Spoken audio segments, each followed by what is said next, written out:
Pa si Manito Alfonso. Adi kabot. Mango shake. So yellow. A Day in a Life as Alagan Holiday Edition Part 3. Grabe, kadugaya sa Part 3. So mo to i-edit na dyan ako kay marpila na ni kabuan outdated na kayong gatay. So for today's video ay ang sarap ng babae. Charis, ang usa ka gwardiya sibil kabayat na buhi ug sa laing giras na siya mosabak. Kimi, bawal halata. Bitaw mo ato ta og intramuros karon kauban ato mga kasing imnida. Ug karon diyan nami sa MRT or LRT ba ni naghuwat sa ako at train. Hala unsa himuha train? Ano dili siya train? Oo, ako okay ipalit na sad kayo ginyuhan no. Ug so nakasakay na ini gwardiya sibil ug ino donya no naglisod pa nagkapot dira ang ano dang walay stall. Ug so di ana nakagawas na dimi wadyo nagingon nga na zombie apocalypse na noon sa ni na ito gipanuot awa. So ano to pagdagan ani ron. Okay, di pa man jud di maoto ginaugan sakay na sa balik ani ko sa ka-train ako ang gipalit. O di ba daghan kay nakahimo sa ako train. Kabuta daw bisigi daw. Adi kabot.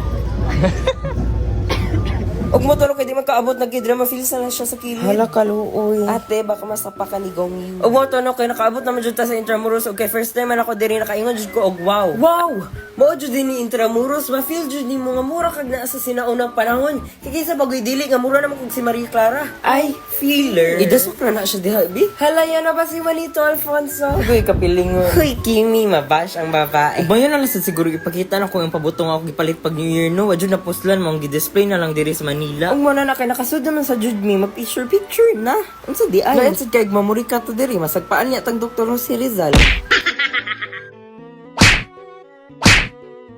A Day in a Life as Alagan Holiday Edition Part Ba't ako kay ba? Part 4 naman siguro. Pero bitaw, as a guardia civil sa modern world, dili jud mawala ang pag-picture-picture. Okay, maartista naman tapuhon, ato na sugdan ato pagka-cloud chaser. Nasa yung mga gaingon nga mura daw kog kasa pulang araw, hala sige.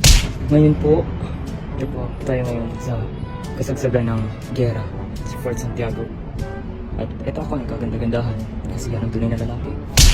Bading. O diba Gordeya Sibil kaayo. Hindi ka na nagdaladagan ako dira kay gibiyaan ako nila ng picture so balik ka lagi. We're taking this opportunity kay first time na sa Manila. Nga mao na bisag hasta iring picturean videohan kay mao lagi. Hala ka koyort ana niya. Uy, agi ay chat. Og ilabot sad nato ang mga video nga gwapo kay ko. Kay lagi confidence is the key but to tell you we are going to Mercatillo. Maka-amaze jud kayo ang ka-nostalgic ani nga mga scenery. Ay, scenery! Bitaw sa tinuod lang kay nindot jud kaayo diri ko nang kakita mig daghan kay pagkaon pero wa mi kapili kay wala mi makaon. Kay pilian mang dagko. Mato nila ka na lang mi dayon og ni ato mi sa park sa Fort Santiago. Do you know where the park of Fort Santiago is? There it is. Og ganahan sad ko diri no kay daghan kay pa pigeon feeding. Sure. And there it is. Nag-order na lang sad mi og mango shake. So yellow. Og dili na nato dugayan kay diha pa dong nami sa prisuhan. Human sa ko break time daghan pa ko'y bantayan.